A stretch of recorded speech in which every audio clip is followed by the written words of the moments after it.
Good evening everyone. आज India का budget पेश हुआ है और बजट में सबसे इंपॉर्टेंट चैप्टर जो होता है इनकम टैक्स स्लैब को लेके, स्पेशली माय फेवरेट। तो आज हम लोग जानेंगे कि पिछले साल क्या बजट था और इस साल में क्या नया नया चेंजेस आया इनकम टैक्स स्लैब को लेके। Let's go.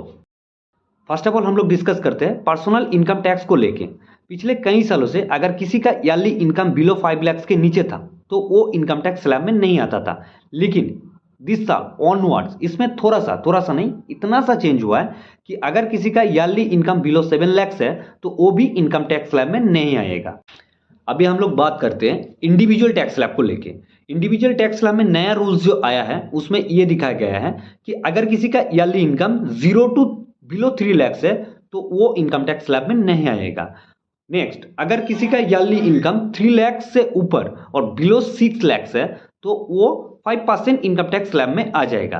नेक्स्ट आता है 10% वाला। अगर किसी का yearly income up to 6 lakh and below 9 lakh है तो वो 10% टैक्स स्लैब में आ जाएगा। मतलब उसका सालाना इनकम जो होगा उसका 10% गवर्नमेंट को टैक्स देना होगा।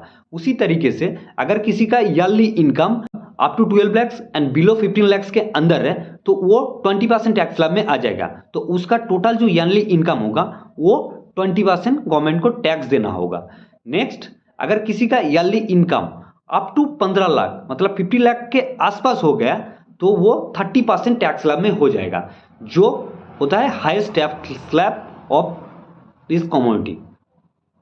मैं अभी तक जो इनकम टैक्स स्लैब को लेके बात कर रहा था तो इसमें कुछ गवर्नमेंट ऑथोराइज कुछ अलग अलग फंड भी है। अगर उसमें आप इन्वेस्टमेंट करते हैं तो आपको इनकम टैक्स में थोड़ा बहुत डायरेक्ट भी मिलेगा, जैसे कि एटीसी में आपको डायरेक्ट मिलेगा। अगर आप लाइफ इंश्योरेंस या फिर ईएलएसएस फंड में आप इन्वेस्टमेंट करते हैं या फिर पीपीएफ में भी आप इन्वेस्टमेंट करते हैं तो आपको एटीसी में छाड़ मिलेगा, जो होता है 1.5 लाख के आसपास। नेक्स्ट आता है एटीडी, मतलब अगर आप मेडिक्लेम में इन्वेस्टमेंट करते हैं अपने नाम पे या अपना फैमिली के नाम पे मेडिक्लेम लेते हैं तो उसमें भी आपको 50,000 का इनकम टैक्स में छाड़ मिलेगा। नेक्स्ट आता है कोई अगर आप होम लोन ले रहे हैं तो वो एटीसीसी में आपको उसमें भी आपको छाड़ मिलेगा। तो ये अलग अलग सेक्टर होते हैं जिसमें अगर आप इन्वेस्टमेंट करते हैं तो आपको इनकम टैक्स में थोड़ा बहुत छाड़ मिलता है।